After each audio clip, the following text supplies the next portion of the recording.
Hi there, welcome back. Today's video topic is Subject Verb Agreement or Subject Verb Concord. Now the simple rule is a subject in a sentence can be both singular and plural, and a verb can be both singular and plural as well. So according to the Subject Verb Agreement or Subject Verb Concord, a singular subject should be matched with a singular verb, and a plural subject should have a plural verb. That is the simple and commonplace rule. That means we have to understand whether or not a given verb is singular or plural, and we have to also understand whether a given subject is singular or plural as well. Now, if you don't know how to find out whether or not a given verb is singular or plural, then there is a very nice video already available on this channel. Do watch that video. The link will be provided in the description. Now, today's video is how to determine whether or not a given subject is singular or plural, because a subject can be of any one of these 8 elements: noun, pronoun, nominal compound, infinitive, gerund, verbal noun, noun clause, noun phrase. As I said in my last video, I discussed in detail how to frame them, how to use them in sentences, and how they behave. So first of all, remember that a noun can be both singular and plural. Then a pronoun also can be singular, plural, both. Nominal compound, same, singular and plural possible. Infinitive, only singular. Gerund, again only singular. Verbal noun, singular and plural. Noun clause, only singular. Noun phrase, singular and plural. Alright, so this is the very basic. Now I'm going to discuss mainly the last one, number 8, noun phrase, because this is where most of the problems occur and we remain confused and we don't know how to sort out whether or not a given noun phrase is singular or plural. So today I'm going to discuss mainly 10 major rules. They will be more than sufficient. Yes, there are other rules apart from those 10. Do consult a good grammar book, because those minor rules are easy to understand and easy to apply. So pay focus and be attentive while I discuss those 10 rules, because I am going to discuss the very logic behind those 10 rules. That means in this video you'll be getting the rules behind rules, so that you can understand the rules properly and conveniently. That means for the first 7, do consult a good grammar book, but for the last one, noun phrase, I am going to discuss all the 10 important rules, starting from the easier ones, and gradually I will take up the more difficult ones. So remember this first rule first. It is not that difficult, but something interesting is involved here. If we get any noun in terms of a country or a city or a village or a county or a region, then that country may indicate 2 different things, one literally, one metaphorically. Then we have to be very, very careful. 2 sentences over here: India dash won the Asia Cup, India dash the most populous country. Now the second one, India, a country, and here the reference is rather literal. India is the most populous country. So a country is literally giving its meaning or reference. So singular subject, singular verb is. But in the first one, India has or have won the Asia Cup. India as a country cannot win or lose a battle or a game itself. So India is now metaphorically or figuratively referring to something else, not the country itself. So India, a single word, now becoming a noun phrase.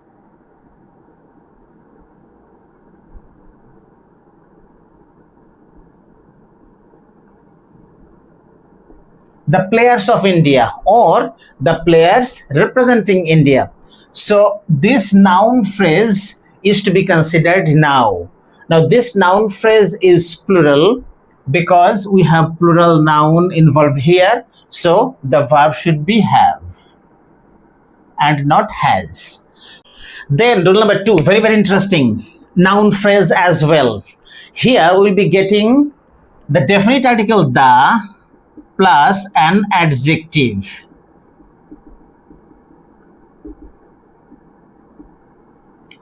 If we get a phrase like this, now look at this phrase. This is not a noun phrase. This is not any one of these 8. So what type of construction is this? Now let us take a few examples first. 2 sentences. The rich dash is or are not always happy. The needy was or were duly supported. So definite article the, then adjective, adjective. So what type of meaning is expressed over here?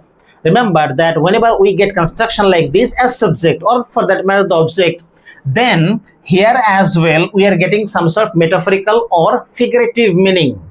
The rich meaning the rich people.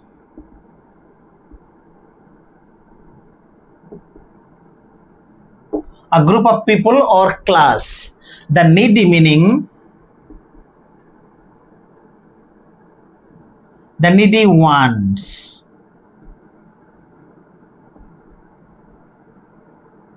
Class of people.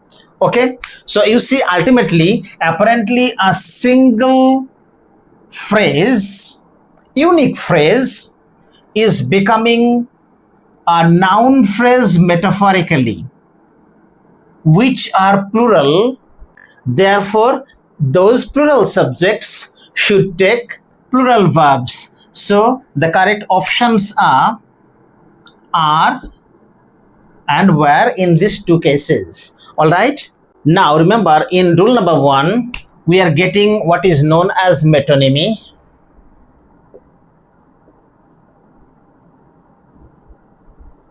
And in the second instance, we are getting what is known as synecdoche. Okay, so both are very, very important and critical in literary devices. That means in order to understand the rules properly or the logic properly behind every rule, we have to understand also the literary devices or figures of speech. All right, next, rule number 3. Very, very interesting as well. Let's first take a few examples. First one, time and tide, dash, wait or waits for none, the horse and the carriage, dash is or are ready, bread and butter, dash was or were needed then, honor and glory, dash was or were never compromised. So what is happening over here? Apparently 2 units, 2 nouns or noun phrases joined with the coordinating conjunction and. So apparently all 4 subjects are plural. That is the basic presumption, but they are not. All of them are singular. Why? So here again, we have to understand what is known as tautology.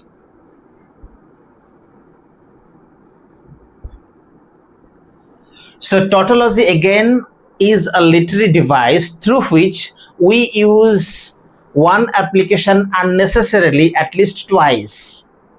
In example number 1, time and tide, we are actually repeating the same idea twice through 2 different words. So here, what is time is tide because both are beyond human control and capacity. In the second one, what is horse is the carriage as far as the mode of conveyance is concerned. Bread and butter, what is bread is butter as far as food is concerned.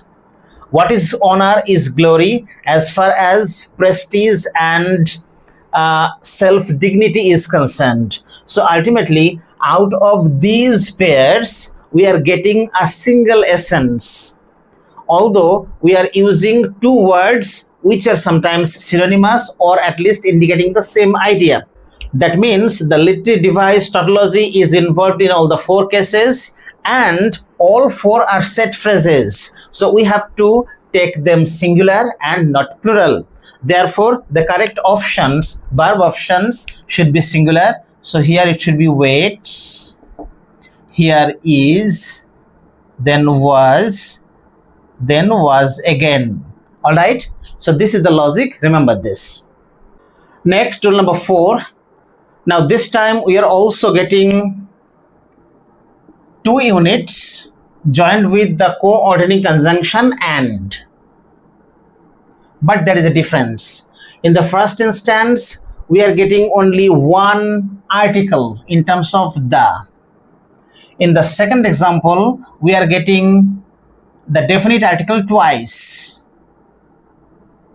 So if we get examples or situations like this, remember that one article singular, 2 articles plural.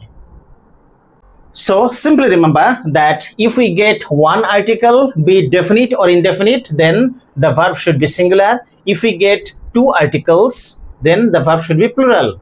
As simple as that. So what's the logic behind that rule? So one article means one person, 2 identities. 2 articles means 2 different persons. Okay, so remember these basics, then you'll be having no error or confusion at all.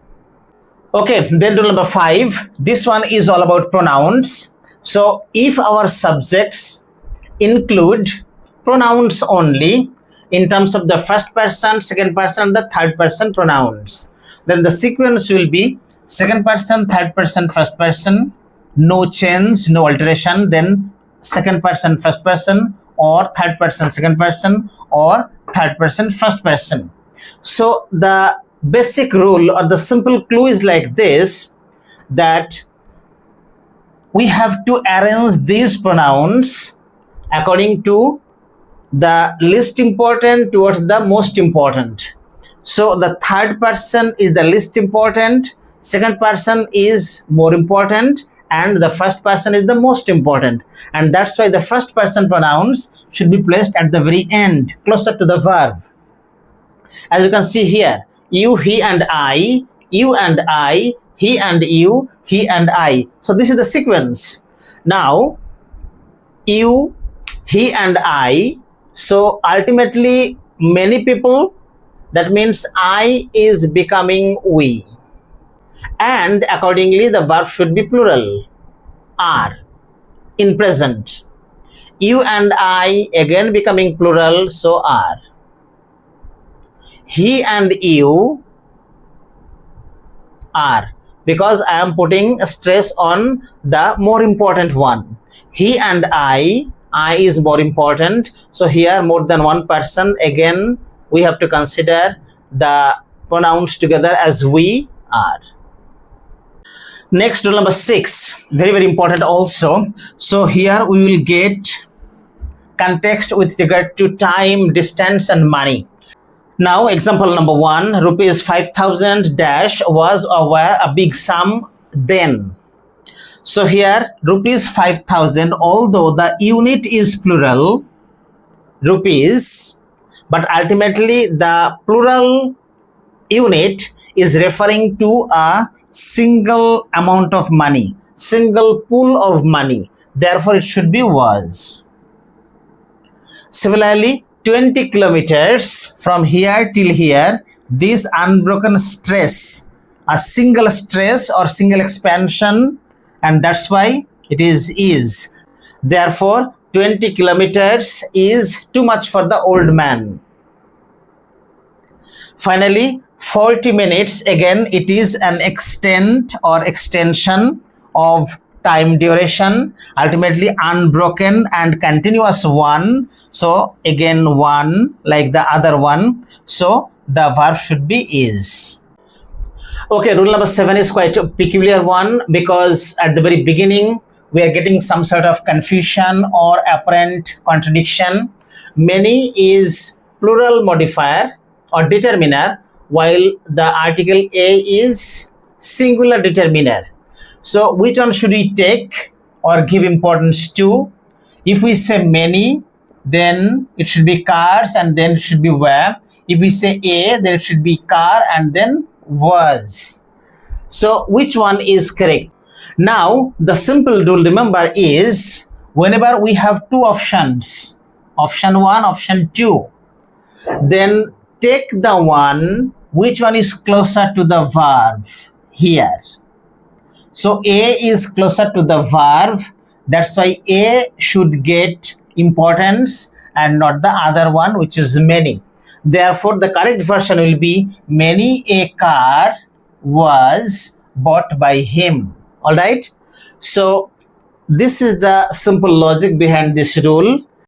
Now, what is the exact meaning of this sentence? Are we talking about a single car or many cars? Certainly, we are talking about many cars, but again, we are talking about each car individually. Okay? So, all the cars are being talked about individually. That means we are talking about each car with equal attention. All right? So, the correct version is many a car was bought by him. Okay? Then, very, very important, rule number 8 and 9. They are contradictory in nature, but remember, they are very, very, very, very important. All right? So next, rule number 8. Well, rule number 8 is like this, that we will have two units in the subject and they will get connected or joined with co-ordinate conjunction like or, either or, neither nor, not only but also. That means we are getting two options just like the previous one. And therefore, in situations like this, we must remember the rule of proximity.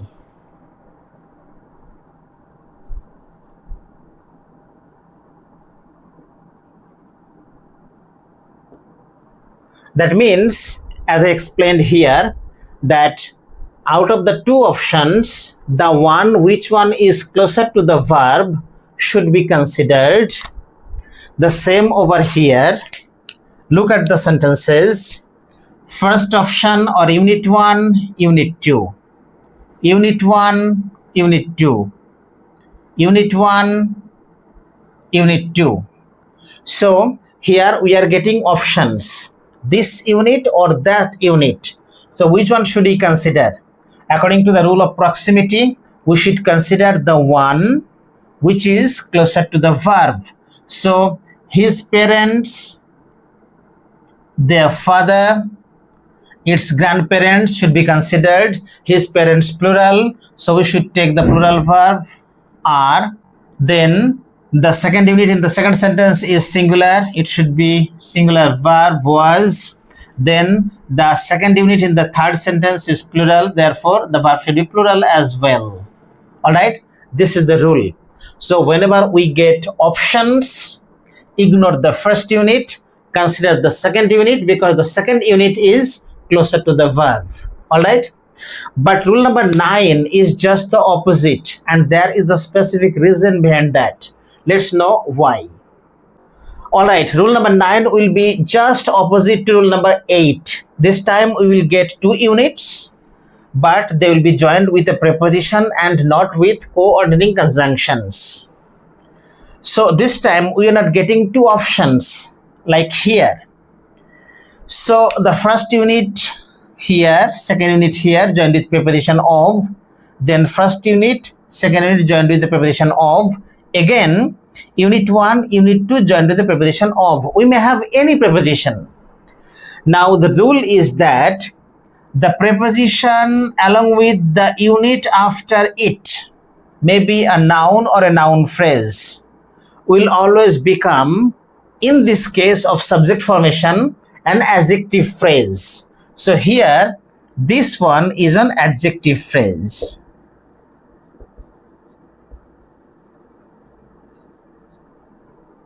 That means we are left with a noun or noun phrase before that, and we have to consider the first unit, not the second one. Okay? So since the color is singular, the verb should be singular like is. That means we must not get confused about the fact that here are actually two units. In fact, here is only one unit. This is a noun or noun phrase which is getting modified by an adjective phrase. So ultimately, we are getting only one unit here. And that one unit is highlighting or stressing the very noun color over here. So that very noun is to be considered. In other words, never ever consider the unit, a noun or a noun phrase, after the preposition, because preposition plus that noun or noun phrase will no longer remain a noun phrase. It will become an adjective phrase. So in case of the second one, all can be both singular and plural. In that case, we have to consider what is after the preposition, the people. Now the people is plural, that's why it should be are. But if we consider the work, which is uncountable, that's why it should be is. All right.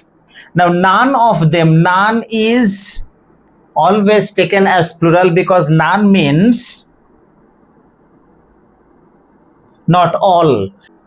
Again, all is determined by the number of this unit after the preposition of. So them is countable. That's why it should be have. All right. So remember rule number 8 and rule number 9 in contrast and in comparison. They are opposite in nature, but this is the logic behind rule number 9, where we summarily dismiss the second unit after the preposition. Finally, rule number 10 with regard to collective nouns. Okay, rule number 10 will involve collective nouns like jury, committee, team, troop, bunch, etc. Now we use collective nouns in two different ways. Okay, now look at these three examples. The jury or the committee or the team has or have given a unanimous decision. Now the simple understanding like this, that in a team or in a committee or in a jury, there are different individuals. Now they all may agree on a single decision or opinion, or they may not. Now if they have a single decision or opinion, that means all of them fusing into one. In that case, we have to take them as singular. If they don't have any unanimous decision or agreement in opinion, in that case they will remain individualized, separated from each other. So there is no formation of jury or committee or team as such. So they will remain individualized. In that case, we will use the plural verb accordingly. Okay, so if we get a single word collective noun like this, jury or committee or team or whatsoever, then we have two options open. They can be both singular and plural, depending on whether or not they are unified or ununified. In the second instances, for example, a troop of monkeys, again preposition plus noun, an adjective phrase qualifying or modifying the noun phrase a troop. Since we are saying it is a troop, we have to use singular verb. Similarly, of plus keys, this is again adjective phrase modifying or qualifying the noun phrase the bunch. So I'm talking about a single bunch. Okay, therefore the verb should be singular, and it is in this case. So these are the two different ways we can use collective nouns.